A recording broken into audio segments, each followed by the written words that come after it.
Salam guys, Muaz Malik di sini. Jadi aku dah pun menggunakan iPhone 14 Pro ni sebagai daily driver aku rasa nak dekat sebulan lebih dah sejak daripada video unboxing hari tu. Maka persoalan yang perlu dijawab pada hari ini, macam mana dengan iPhone 14 Pro ni? Mantap ke tak kan? Overall aku boleh kata memang agak mantap lah. Aku memang sangat berpuas hati lah. Jadi kalau kita lihat dari segi rekaan luaran, seperti biasa tak ada banyak sangat perbezaan kalau nak dibandingkan dengan model yang lepas. So secara asasnya iPhone 14 Pro ni dia masih lagi menggunakan footprint yang sama seperti model-model yang terdahulu lah. Aku personally memang suka dengan design boxy yang macam ni. Bagi aku memang kemas kan, samalah macam model-model yang terdahulu. Cuma tahun ni disebabkan Apple decide untuk gunakan sensor kamera yang baru. So kamera bump dia tu memang agak tebal lah. Tapi overall bagi aku okay je kan. Dan sebab dia punya design adalah design yang ikonik, design selamat. Dan bila kita pegang dekat tangan tu pun dia masih lagi terasa lah dia punya premiumness dia tu. So persoalan ni sekarang, kalau iPhone 14 Pro ni dia punya design dia nampak sama macam phone-phone iPhone yang sebelum-sebelum ni, macam mana korang nak bezakan yang mana korang tengah menggunakan iPhone 14 Pro ataupun tidak? Sebab dah belanja mahal-mahal lah, mesti nak show off kan? Jawapan dia ada 3 cara. Pertama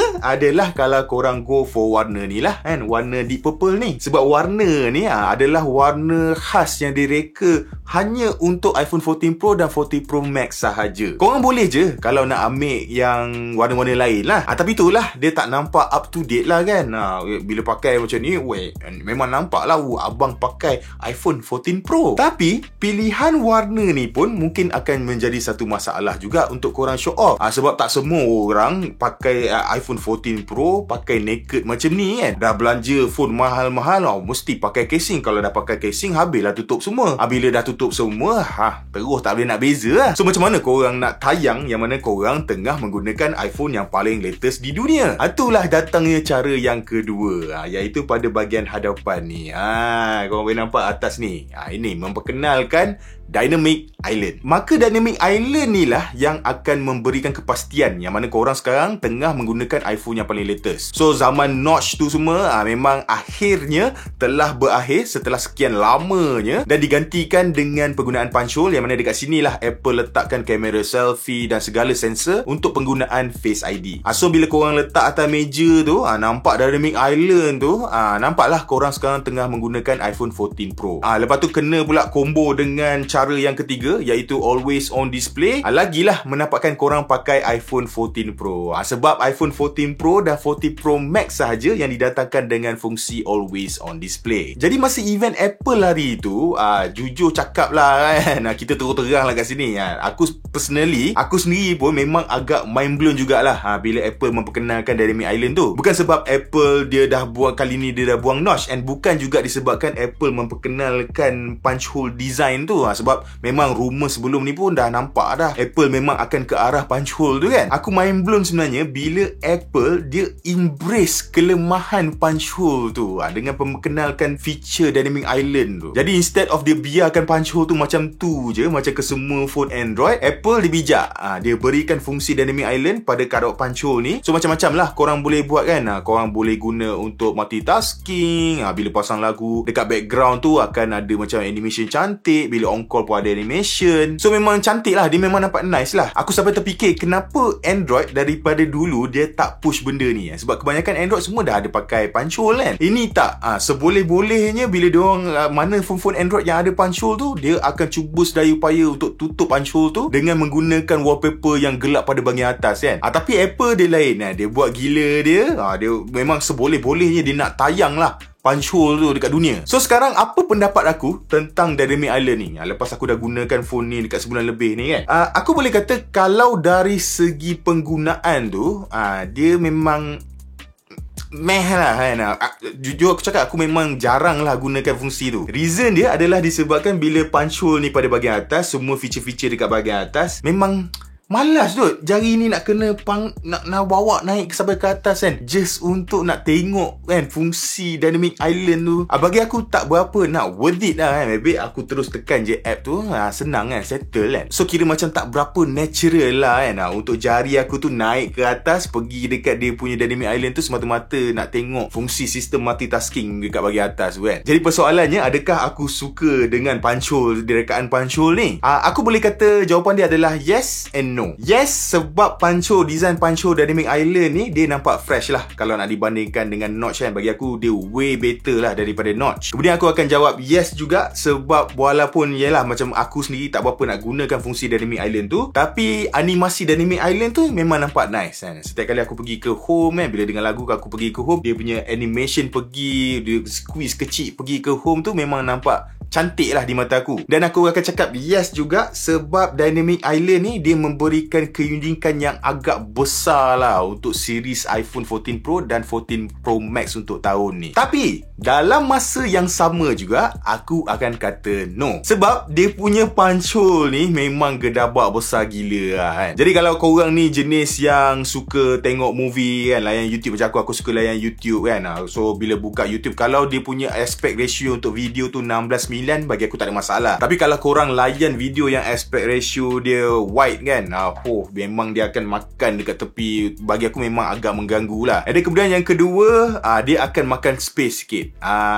So kalau dulu Notch dekat bahagian atas dia tak makan space banyak sangat. Tapi kali ni bila korang buka apa-apa app, app tu kan, dia punya screen real estate tu dia akan push sikit ke bawah, sebab nak memberi ruang kepada Notch tu lah. So macam aku cakap lah kan, dia punya pancho ni memang agak annoying sebab dia agak besar bentuk kapsul. Tapi macam Notch juga zaman dulu bila Apple perkenalkan Notch, semua orang komplain. Tapi bila dah lama-lama semua orang jadi biasa. Aku rasa benda tu akan berlaku sama juga macam dekat iPhone 14 Pro ni. Mula-mula je korang akan rasa annoying, tapi bila dah pakai korang akan terpaksa menerima benda tu. Dan akhirnya korang akan lupa yang mana pancho tu ada dekat situ. Aku harap lah. Kemudian untuk skrin dia pula, yang ini aku rasa aku tak tahu, aku malas nak cerita dengan panjang sebab smartphone flagship kan. Of course lah dia datangkan dengan spek screen yang paling powerful. So nak cerita dari segi dia punya color ke warna ke apa benda, screen 120Hz. So bagi aku should be memang tak ada masalah lah. Memang korang akan totally puas hati lah. Cuma penambahan baru yang Apple letakkan pada screen iPhone 14 Pro dan 14 Pro Max pada tahun ni adalah dari segi dia punya brightness. Sebab brightness dia sekarang boleh pergi sehingga maksimum 2000 nits. So memang tak ada masalah lah kalau korang nak gunakan iPhone 14 Pro ni dekat bawah cahaya matahari terik tu kan. Aku sendiri pun memang dah test. Bagi aku by far iPhone 14 Pro ni yang terbaik lah kan. Memang boleh nampak semua benda korang boleh baca. Memang cun lah. Cuma brightness yang tinggi ni walaupun bagus, dia tetap ada dia punya kelemahan lah. Dia tetap akan memberikan satu kelemahan, iaitu dia akan menjejaskan performance bateri pada iPhone 14 Pro ni. So senario kat sini ada dua lah kan. Kalau korang ni jenis yang macam aku, yang selalu banyak habis masa dekat indoor je, aku rasa memang tak ada masalah lah. Tapi kalau korang ni let's say banyak habis masa dekat outdoor kan, mungkin korang banyak kerja dekat kawasan luar bawah cahaya kan, ataupun korang memang selalu buat aktiviti-aktiviti dekat luar kan. Dan kat sini maybe akan memberikan sedikit masalah lah. Sebab dia punya brightness level yang tinggi tu. Because bila korang berada je pada outdoor, pada cahaya yang terang, screen pada iPhone 14 Pro ni dia akan automatic kick brightness yang paling tinggi lah. So bila korang consistently berada pada brightness yang tinggi 2000 nits tu, dia memang akan makan bateri. Korang akan rasa macam bateri dia cepat lah habis kan. Benda lain, alang-alang dah cerita pasal bateri kan, benda lain yang makan bateri iPhone 14 Pro korang ni juga adalah fungsi baru yang macam aku cerita tadi tu. Fungsi baru yang diletakkan pada iPhone 14 Pro Max ni, iaitu fungsi always on display. Jadi akhirnya Apple aku kan atas permintaan ramai untuk memperkenalkan fungsi always on display ni. Cumanya aku tak tahulah korang perasan ke tak, yang mana fungsi always on display, implementasi always on display pada iPhone 14 Pro ni, dia tak sama macam apa yang digunakan pada Android smartphone. Sebab kalau dekat Android smartphone, always on display dia ni akan kick bila korang lock screen, and then kemudian of course lah screen smartphone korang tu digunakan OLED punya display, dan pada dia punya fungsi always on display tu dia akan paparkan info-info penting je. Contohnya macam waktu, tarikh kan, ataupun notification, ataupun fingerprint scanner. Kalau screen dia tu ada fingerprint scanner, itulah dia akan paparkan semua info tu, tapi dalam brightness yang rendah. Dan kalau korang perasan juga, dia punya always on display tu, dia punya background dia semua hitam. Sebab dia nak ambil kesempatan terhadap OLED tu. Sebab kita tahu OLED ni pixel dia tu kalau warna hitam gelap tu dia takkan menyala. So bila dia tak menyala, dia akan menjimatkanlah penggunaan bateri. So itu adalah always on display pada Android. Tapi pada iPhone 14 Pro ni, dia punya always on display dia tu dia lain sikit. Pertama, Aku rasa yang mana Apple tak layak untuk panggilkan always on display dia ni adalah always on display, sebab skrin dia sebenarnya tak always menyala pun. Jadi lepas kalau say bila korang letak je atas meja kan, lepas few hours tu skrin dia akan padam. So celah mana always on display tu pun aku tak faham. Kedua, instead of dia menggunakan background yang hitam, Apple dia orang decide tak apa, nak gunakan always on display, korang nak pakai skrin warna pun okey. So pakai je lah kan. Korang boleh ada kebebasan untuk menggunakan apa saja wallpaper yang korang nak. Tapi bila dia masuk je dekat dalam fungsi always on display lock screen ni, dia akan dimkan lah wallpaper korang tu. Jadi persoalannya, macam mana dia orang jimatkan penggunaan bateri? Sebab dia tak gunakan background yang gelap kan. Korang boleh gunakan wallpaper warna kot, skrin tu sentiasa menyala kot. Jawapannya adalah dengan mengurangkan kadar refresh rate skrin dia ni sehingga 1 Hz. So skrin Super Retina XDR dia orang kali ni, dia sebenarnya mempunyai kebolehan untuk refresh secara variable tau. Daripada 120Hz boleh turun sehingga serendah 1Hz. So let's say bila korang guna phone, dia akan kick kepada 120Hz lah. So memang smooth lah. Kemudian kalau let's say korang static dekat skrin, contohnya korang buka website, baca artikel ke apa ke, dia boleh turun serendah sampai 10Hz lah. Dan pada mode always on display tu, skrin dia akan turun lagi sehingga 1Hz. So bila dia menggunakan 1Hz je, itulah kan cara Apple menjimatkan penggunaan bateri. So lain lah dengan Android. Android dia gunakan background hitam, tapi Apple dia nak jimatkan bateri, dia gunakan refresh rate 1Hz. Tapi banyaknya tapi kan. Tapi walau macam mana pun, walau bagaimana pun, berdasarkan pengalaman aku aku mendapati bahawa penggunaan always on display ni tak menjimatkan penggunaan bateri pun. Memang dia akan makan bateri yang agak banyak lah. Dan performance bateri iPhone 14 Pro ni memang akan drop. Dia tak setanding macam iPhone 13 Pro dulu. So persoalan yang berikutnya, masalah ni boleh diselesaikan ke? Jawapan dia adalah ada. Ada dua. Pertama, paling obvious lah kan. Kalau korang rasa yang mana korang tak suka dengan performance bateri dia, bila korang turn on always on display tu adalah korang pergi ke setting and korang turn off lah fungsi always on display tu. So bila korang turn off je always on display ni, bateri dia memang akan pergi sama hebat lah macam iPhone 13 Pro dulu. Tapi kalau aku takkan go for that route lah kan. Sebab yalah, macam kita cerita awal video tadi, kita nak show off yang kita menggunakan iPhone 14 Pro. So nak tak nak, kena ada juga fungsi always on display tu. So cadangan aku adalah, instead of korang gunakan wallpaper yang warna-warni yang cerah tu semua, aku cadangkan untuk korang gunakan wallpaper yang gelap macam ni. Nampak? Gelap, memang fully gelap habis. So bila gelap macam ni, dia akan jadi macam Android kan. Dia akan paparkan info-info penting je. So semua benda hitam. Jadi kita pun tahu yang mana skrin iPhone 14 Pro ni menggunakan teknologi jenis OLED. So bila dia OLED, warna hitam tu pixel dia memang takkan menyala. Maka bila kita gabungkan 1Hz dengan pixel yang tak menyala tu, jimatlah penggunaan bateri dia. Tapi dia tak adalah save banyak macam kalau korang turn off terus fungsi always on display tu. Yelah, dia win-win situation lah. Performance bateri dia takkan teruk macam kalau korang gunakan color display, tapi performance dia juga takkan baik macam kalau korang turn off fungsi always on display tu. Di tengah-tengah. So bagi aku, tengah-tengah ni kira okey lah kan. Aku still boleh tunjuk yang aku gunakan iPhone 14 Pro. Dah cerita berkenaan dengan bateri ni. Dengan menggunakan cara feature yang aku guna ni, aku tak ada masalah. Boleh gunakan phone ni the whole day. Dan kalau bateri habis pun aku okey juga. Kali ni dia punya charging dia memang agak laju. So daripada 10% pergi ke 65%, dia akan ambil masa dalam 30 minit. Dan daripada 65% pergi ke 90%, dia akan ambil masa lagi 30 minit. So dia punya charging dia tu dalam sejam something lah. Still dia tak laju macam phone Android macam Xiaomi phone sampai 120 watt 15 minit dah full charge. Dia tak adalah laju macam tu. Tapi still lah, kira okey lah kan. Dia tak adalah macam Pixel. Pixel lagi lama kot nak charge. Kemudian kalau nak cerita berkenaan dengan performance pun, yang ini pun aku malas nak cerita panjang kan. A16 Bionic memang perform dengan sangat bagus, memang powerful gila. Dan aku juga perlu puji Apple, yang mana benda ni diorang tak cerita pun dalam diorang punya presentation. Diorang punya